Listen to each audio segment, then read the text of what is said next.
It was seamless and unremarked upon this shift on the BBC News at 10 last night, from alarming images of the Spanish National Police trying to stop an independence referendum from taking place in Catalonia to images of a stopped Brexit march in Manchester, England ahead of the Tory party conference this week.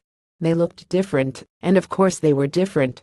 In the former, there was brute state force, the visiting of Riyadh police, violence on non-rioters, including pensioners, citizens who are merely exercising their right to vote.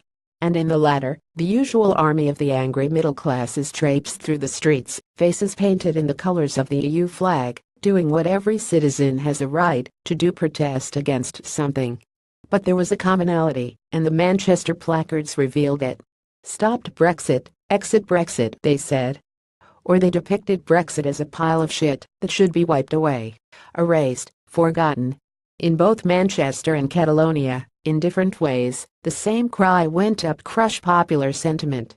That's the thing about the British cultural elite's performance of disdain for yesterday's police brutality in Catalonia. They have already done over here what the state has now done in Spain.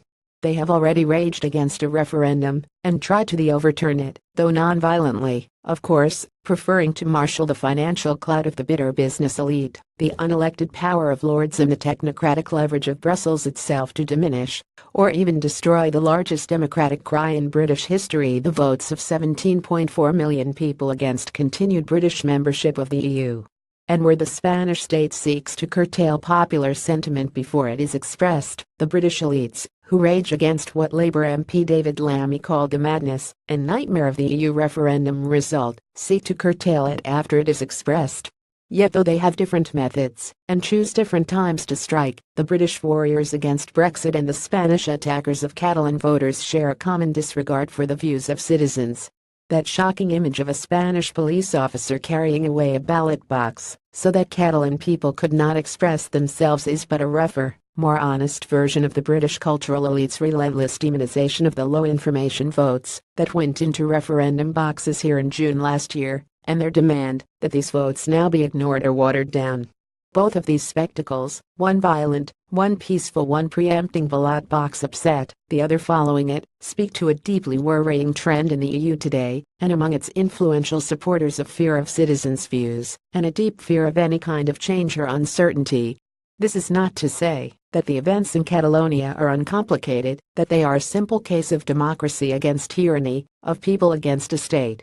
It's more complex than that. It doesn't lend itself to easy side-taking. While the referendum rage of the Spanish state in response to Catalonia and of the British cultural elite in response to Brexit are comparable, this doesn't mean Catalan nationalism is comparable to Brexit. It isn't. It lacks, distinctly, Brexit's positive progressive democratic quality.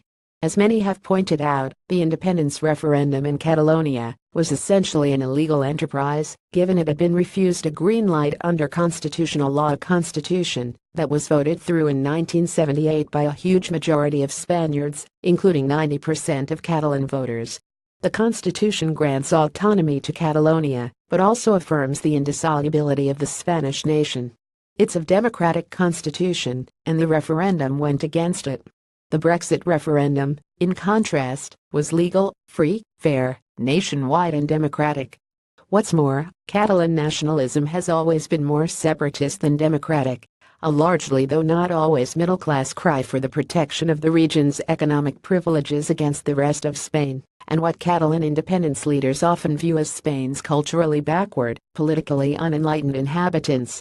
Catalan nationalism has an element of agitation with immigrant workers too. Where Brexit was a clear and historic assertion of the right of popular sovereignty against a technocratic oligarchy, a strike for sovereign state integrity against the elitist trend for corroding the idea of the nation in the name of a hollow cosmopolitanism, Catalan nationalism is an often elitist-sounding cry against democratic nationhood, the democratic nationhood of Spain, in favor of carving out a special, privileged, apparently more worldly new statelet. This is why it appeals to disconnected soft leftists in Britain, including many Corbynistas, who likewise find themselves increasingly distant from the idea of the nation, unaware that this really expresses their distance from what the nation contains of sovereign people, a mess whom much of the left now finds inscrutable.